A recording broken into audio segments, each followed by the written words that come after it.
ಇಷ್ಟು ಬೇಗ ಕಳ್ಕೊಳ್ಳಿಕ್ಕೆ ನನಗೆ ಇಷ್ಟ ಇಲ್ಲಮ್ಮ. ಕುಮಾರಿ ಬದುಕೆ ಅಗ್ನಿ ಪರೀಕ್ಷೆ ಆಯ್ತಾ? ಬಿಗ್ ಬಾಸ್ ಕನ್ನಡ ಸೀಸನ್ 13ರ ಕಡೆಯಿಂದ ಮನ ಮಿಡಿಯುವ ತಾಯಿ ಮತ್ತು ಮಗಳ ಕಣ್ಣೀರ ಕಥೆಯನ್ನು ಸಾರುವಂತಹ ಪ್ರೋಮೋವನ್ನು ಇಂದು ಬಿಡುಗಡೆ ಮಾಡಿದ್ದಾರೆ. ಒಂದು ಕಡೆ ತಂದೆ ಬಿಟ್ಟು ಹೋಗಿದ್ದಾರೆ, ಇನ್ನೊಂದು ಕಡೆ ತಾಯಿ ಅನಾರೋಗ್ಯದಿಂದ ಬಳಲುತ್ತಿದ್ದಾರೆ. ಹಲೋ ಮಮ್ಮಿ, ನಾನು ನಿನ್ನ ಹೊಟ್ಟೆಲಿರುವಾಗಲೇ ಅಪ್ಪ ಬಿಟ್ಟು ಹೋದ್ರಲ್ವಾ?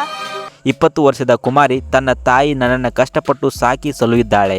ಆದರೆ ಅವಳು ಸದ್ಯ ಹೃದಯ ಸಂಬಂಧಿ ಕಾಯಿಲೆಗೆ ಒಳಗಾಗಿದ್ದಾಳೆ. ಆದರೆ ನನಗೆ ನಿನ್ನನ್ನು ಸರಿಪಡಿಸಲು ಆಗುತ್ತಿಲ್ಲ ಅನ್ನುತ್ತಿದ್ದಾಳೆ ಸಹೋದರಿ ಕುಮಾರಿ. ನೀನು ಇಷ್ಟು ಕಷ್ಟಪಟ್ಟು ನನ್ನನ್ನು ಸಾಕೊಂಡ್ ಬಂದಿದ್ಯಾ, ಆದರೆ ನಿನ್ನ ಆರೋಗ್ಯ ಸರಿ ಮಾಡಿಸ್ಲಿಕ್ಕೆ ನನ್ನ ಕೈಲಿನ್ನ ಆಗ್ತಿಲ್ಲಮ್ಮ.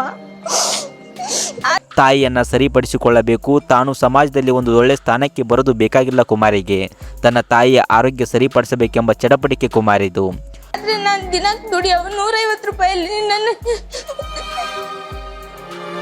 ಕೊನೆಗೆ ತಾಯಿಯ ಕಷ್ಟ ನೆನಪಿಸಿಕೊಂಡು ಅಗ್ನಿ ಪರೀಕ್ಷೆಯ ವೇದಿಕೆ ಮೇಲೆ ಬಿಕ್ಕಿ ಬಿಕ್ಕಿ ಅಳತಾಳೆ ಕುಮಾರಿ. ಆದ್ರೆ ನಿನ್ನನ್ನು ಇಷ್ಟು ಬೇಗ ಕಳ್ಕೊಳ್ಳಿಕ್ಕೆ ನನಗೆ ಇಷ್ಟ ಇಲ್ಲಮ್ಮ.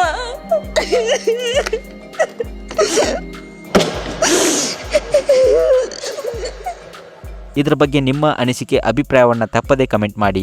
ವಿಡಿಯೋ ಇಷ್ಟವಾದರೆ ಮಾತ್ರ ಲೈಕ್ ಮಾಡಿ. ಇನ್ನಷ್ಟು ಇದೇ ರೀತಿ ಬಿಗ್ ಬಾಸ್ ಅಪ್ಡೇಟ್ಗಳಿಗಾಗಿ ನಮ್ಮ ಚಾನಲನ್ನು ಸಬ್ಸ್ಕ್ರೈಬ್ ಮಾಡಿ ಮತ್ತು ಪಕ್ಕದಲ್ಲಿ ಕಾಣುವಂಥ ಬೆಲ್ ಐಕನ್ನ ತಪ್ಪದೇ ಕ್ಲಿಕ್ ಮಾಡಿ.